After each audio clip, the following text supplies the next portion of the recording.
trying to get myself comfortable.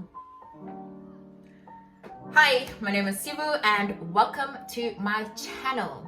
This channel is called Still Sibu. I'm gonna spill. Oh my gosh, I'm gonna spill. And I just changed my bedding today, so I really can't afford that. Like, no, it's not a thing that I'm gonna do today. So I must just keep this tea stable until further notice. Anyway, I was still saying, my name is Sibu and welcome to my channel. This channel is called Still Sibu. And if you're new here and you don't know, I do everything related to nutrition and health. I do vlogs, and from time to time I talk about my career. So I wanted to do a quick video before the sun sets because I'm using natural light and I don't know how long that's gonna last, but I've been meaning to do this video for a while. So I'm just gonna go through all the points and hopefully it's meaningful to someone. So let's get into the video. I've got a notebook because I made notes a while ago. The video today is about finding a place to stay in the UK. I've been staying in the UK for a couple of years now, and I've looked for a place to stay, I'd say about 3 times, and I can confidently say that besides the visa process, it's probably one of the most stressful things that I've had to go through. Like, it's very stressful trying to find a place to stay, especially when you need to move out of the previous place that you were staying in. So yeah, the first time I was finding a place, it was through an agent, so it was a little bit easier. But the other 2 times I was doing it independently, and there's just some logistics and admin that you kind of need to figure out on your own. So hopefully this video helps you figure that out. So first things first, when you're trying to find a place to stay, is you need to decide on your budget. I think this is step 1, and some people are a bit more flexible with it, but I would say this is probably the starting point. So deciding how much you actually are willing to spend, inclusive of everything that it's going to cost you. So when you're looking at rental, you look at the actual rental, you look at council tax, and you also look at the other smaller expenses. So like your like water, for instance, and how much electricity is going to cost. Electricity by no means is a small cost. Like, it's actually very big. It's actually close to council tax for some people, but yeah, some people being me. And what else? Yeah, so like the smaller bills, transport, links, etc. So once you've decided on your budget, then you need to decide on your non-negotiables. So I would say non-negotiables would include things like whether you are looking for a 1-bedroom house, so like a 1-bedroom apartment. Are you flexible in sharing with someone? So if you want to share with someone, then you kind of have more options. And then lastly, if you are willing to live in a shared house. And this option is not for everyone, but it is a very viable option if you're open to living with other people. I've done it before, and I think that it worked out for me because I am quite flexible when it comes to living with other people. But you just need a high threshold for like tolerance when it comes to living in a shared house. And depending on the type of people that you live with, you can actually make friends. So it is quite a viable option for some people. So yeah, that's point number 2, deciding on your living arrangement. So whether it's 1 bedroom, sharing a 2-bedroom, or a shared house. And then point number 3, I would say, is then deciding on your absolute non-negotiables. So, for instance, if you are deciding, I want to stay in a shared house, are you willing to share the bathroom as well? Or are you not willing to share the bathroom? Most adults will say, hell no, but some people are still okay with sharing a bathroom. So if you are comfortable with sharing a bathroom with other people, then it means that your options are even like more. Another non-negotiable, I would say, would probably be transport links. Those are usually a big thing. So if you work from home a lot and you never need to be in the office, for some people, they don't mind being like really far away from city center. If you know that you are going to need transport a lot of the time, then a non-negotiable would be having close transport links. Or if, for instance, you have a car, then you would definitely need a place to park your car because otherwise it's just not going to be practical. So once you've decided on your non-negotiables, then you can start now looking for a place to stay, and you can effectively use the filters in those apps that I'm going to mention just now. I'll tell you my non-negotiable when I was looking for a place to stay, and even in the past when I've looked for a place to stay. I don't like sharing a bathroom, so that was definitely top of the list. The second one was that it needs to be close to transport links, because I do go to the office quite a lot. And then the third one, which I'm a bit flexible in, but kind of not really, is being close to nature. So I really value nature, and being too far from trees and just being able to hear birds, it makes me feel a bit low. So I don't like living right in the middle of city center, and I like taking walks. So it only makes sense for me to be in a place that has nature or is a bit close to nature.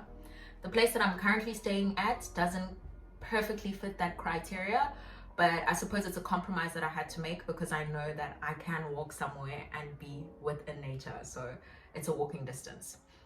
And then the other nice thing is that it is also close to the gym, because I go to the gym quite a lot, and it's nice to be able to have like a short commute to the gym and to shops, etc., etc. So yeah, those were my non-negotiables, and a bit of, like, some of them were a bit flexible, but like the first two are kind of like, yeah, I can't compromise on that. It's definitely a must. So now that you know your non-negotiables, and you also know your budget, and you know how much you're willing to compromise on whether you want to share or not, then you have to start looking for a place to stay.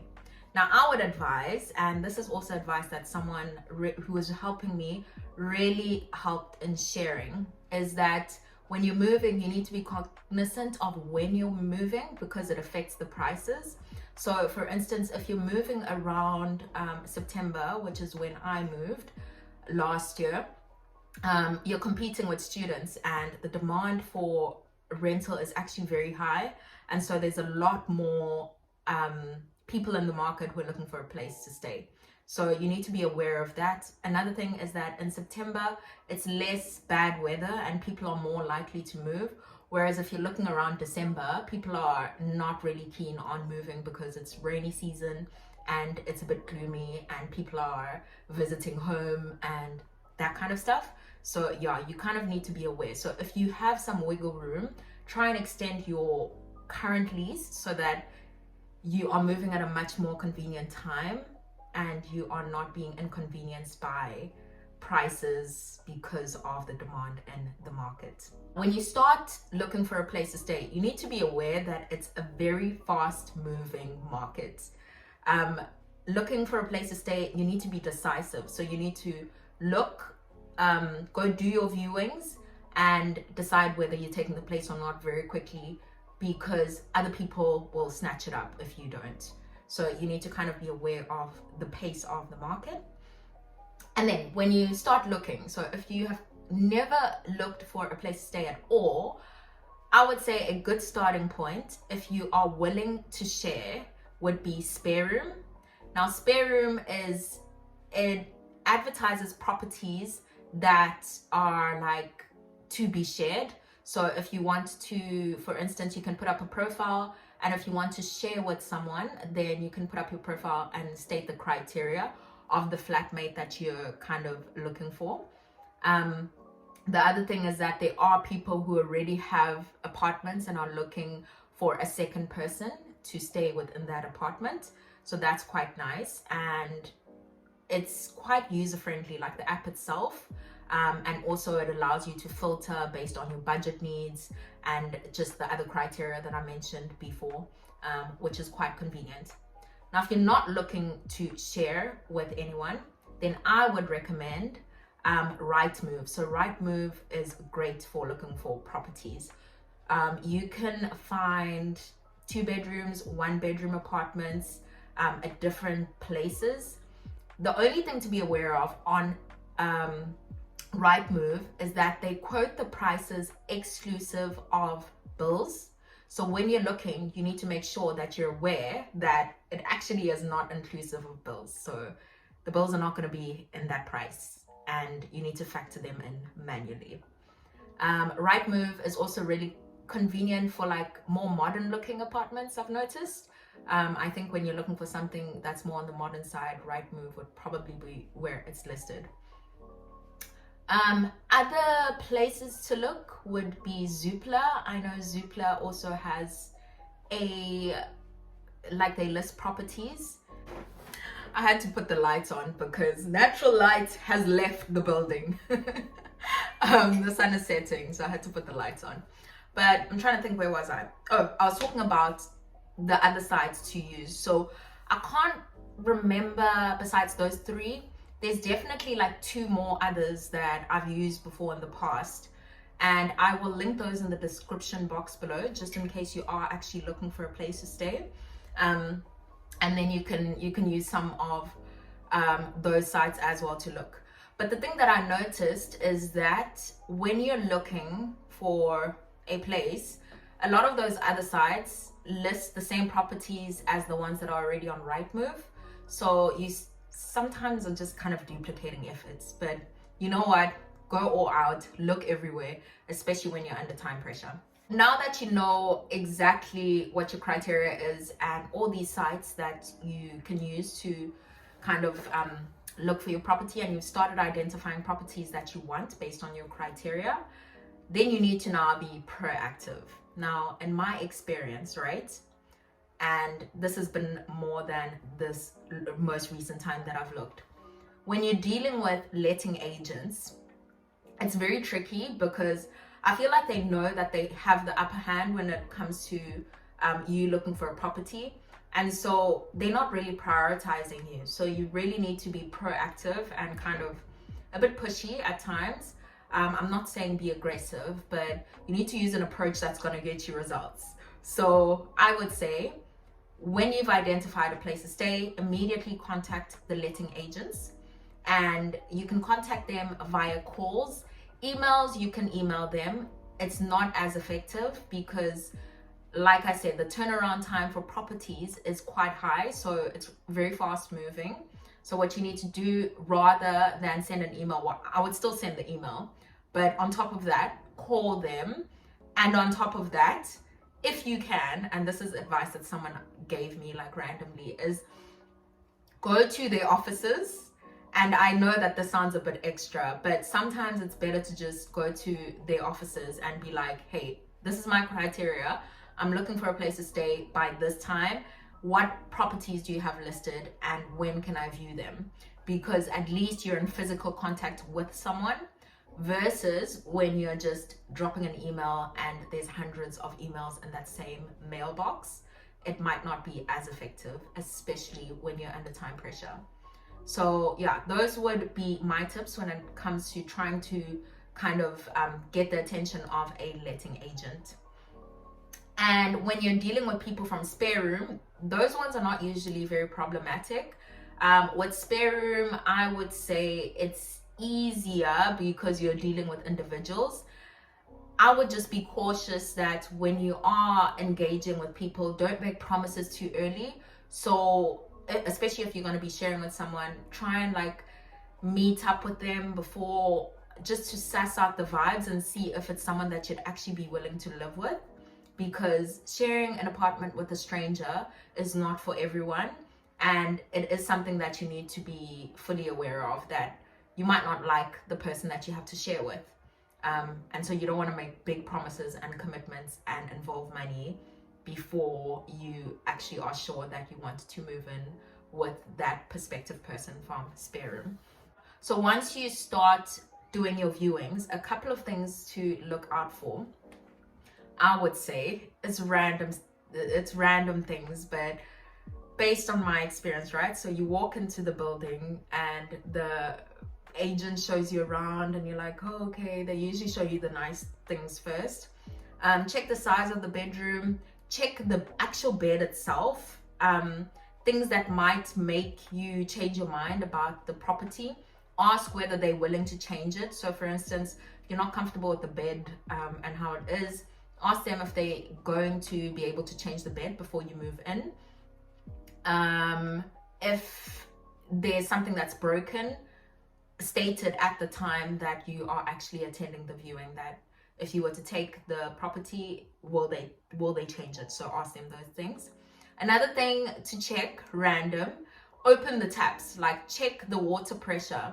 I've had an experience of living in a shared house. So the shared house that I lived in before, everything was great. Well, I did the viewing online, but when I got there, I thought everything was great until I realized that the water pressure in my room was just not it. It was like, and there was nothing they could do about it, because they said something about I was on the second floor and the water pressure on the second floor is not as great as the top floor. And so check the water pressure, that everything is okay there. Check the cupboards. Check if there's mold in the flat. Check all the rooms, like smell the place if there's weird smells that are going on, because a property could look good, but if it doesn't smell good and they haven't been able to get rid of the smell, it means that there's going to be a problem, and that smell is going to linger and stick around. So yeah, and that'll probably now start adding to your non-negotiables list. I'm trying to think of other things that I would say check, because another random thing that just came to my mind is how long the lease period is. So if they're saying the lease period is 12 months, then that's a long time to be staying at one place. Especially if you get there and you realize that you actually don't like it. So try and get a break clause. A break clause would be the duration of the time that you have before you're allowed to opt out of the contract. So the contract could be 12 months itself, but if you have a 6-month break clause, it means that the contract itself is kind of 6 months, and then from 6 months onwards, then you can give a notice period and leave the property. But yeah, break clause, check that the plugs are working. Just check as if you were a private investigator, because this is where you're going to be spending majority of your days, and you want to be as comfortable as you can be with the money that you're paying, right? If you bump into someone that lives in the building, just ask them how it is as well. People are not like going to overshare, but sometimes they do. So that might be an option, maybe. Hopefully once all of these things are done, you will have secured yourself a couple of properties around about the same time. Now this is where it gets tricky, because you need to time it well. If you're waiting for another property to respond and another one is still kind of pending, then you need to push the other one, because you might lose the other, if that makes sense. And so what you want is to eventually like have all your options kind of tell you yes or no, and then pick the one that you like the best. And once you've decided on the one that you are going with, then they will start the referencing process, which can be so tedious and absolutely like unnecessarily tricky. When you're doing referencing through an agent, which is in most properties, it often is done through a third party, so they'll get someone else to do the referencing process. And so I mean, it's usually done on like a system, so like an app. The last one I did was done on an app, and that app, it was not user friendly at all, and I had to constantly be calling them. But anyway, when you're starting your referencing process, you kind of need to make sure that they've given you the draft contract, so that you're getting into this long process and you know exactly what it is that you're going to be signing up for.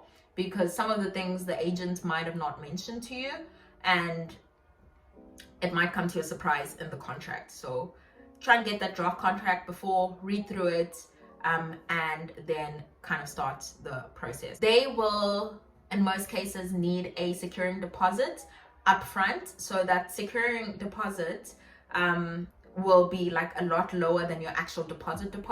It's more just to say you're committed to the process of referencing, I think. And so once you have that thumbs up from the agent, they'll send you the details to send the securing deposit to. And before you've paid that deposit, that property is not going to get kept for you. So it is quite a priority to send it through. The next part that I am going to mention might not be applicable to everyone, because if you are a UK citizen, for instance, the documents that you provide are probably going to be a lot different from the ones that I provided. I'm a South African citizen on a skilled worker visa, and so the documents that I provide and my process is specific to that. So that's what I'm going to be sharing in this part. Once they start the process, they will definitely need something called a share code, and a share code will be available from the UK government website. And basically they'll ask you for your BRP number, and once you punch in that number, it'll produce a code that you'd have to share with your prospective lessor, so the person who, well, the agent in this case. And then the other thing would be, they will usually ask for your actual BRP card. They'll ask for your passport itself. And what else do they ask me for? Your proof of employment. Now the proof of employment part gets a bit, I mean, it should be straightforward, but it's tedious, because in my situation, I had to go through my employer, and there was a portal that kind of, when you go on the portal, it produces a letter. And in that letter, it basically states that Siwa is employed by this company, she earns this amount of money, and she will be working with us on a permanent basis, basically. And that letter, depending on your HR department, can sometimes be quite tricky to get. Yeah, so they'll need that as well, additionally to all the other documents. And once you've uploaded everything, I think they also will need your previous lease information. So if you've stayed in other properties, it's much easier to verify, especially when you don't have issues from your previous places that you stayed. Because I was coming from a break and I hadn't lived in the UK for a few months, it made it a bit tricky, because they obviously couldn't prove that. It's like they want someone to verify you that is within the UK. So I had to go to the agent that I was using before I moved from South Africa, in order for them to kind of say, she's a good tenant, she won't do anything crazy. And once they gave the thumbs up, I think that was fine. But they did require like far backdated information of where I used to stay before that specific place. And yeah, that part was a bit tedious. But have your residential history on hand. And they'll also need the current place that you are staying at, so your current physical address, and proof that you are actually staying there. So proof by your council tax letter or whatever else that you have with you to prove that. When you have all of these things, usually it takes a couple of days and they process it and it goes well.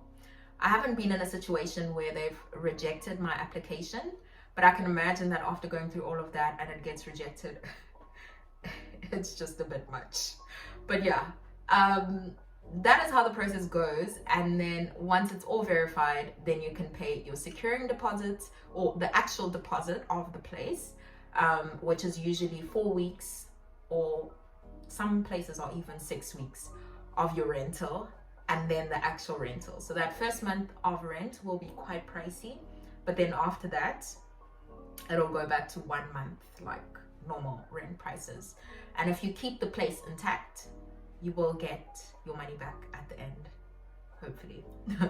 But yeah, those are my tips. If you are in the UK and you've also gone through this process and you have similar or different tips from what I've said in this video that could be helpful to someone, please leave them in the comments section below, because I think that it will be quite useful, especially for people who are moving to the UK and have never gone through this process. If I haven't clarified any point, feel free to also leave a comment and I'll be happy to address that. But that is the end of this video, and my tea is cold. If you haven't subscribed to this channel already, please do me a big favor and subscribe, because it helps me improve the quality of these videos, and it also helps me keep the momentum of making them. Yeah, I think I will catch you in the next one. This outro was very long. Bye.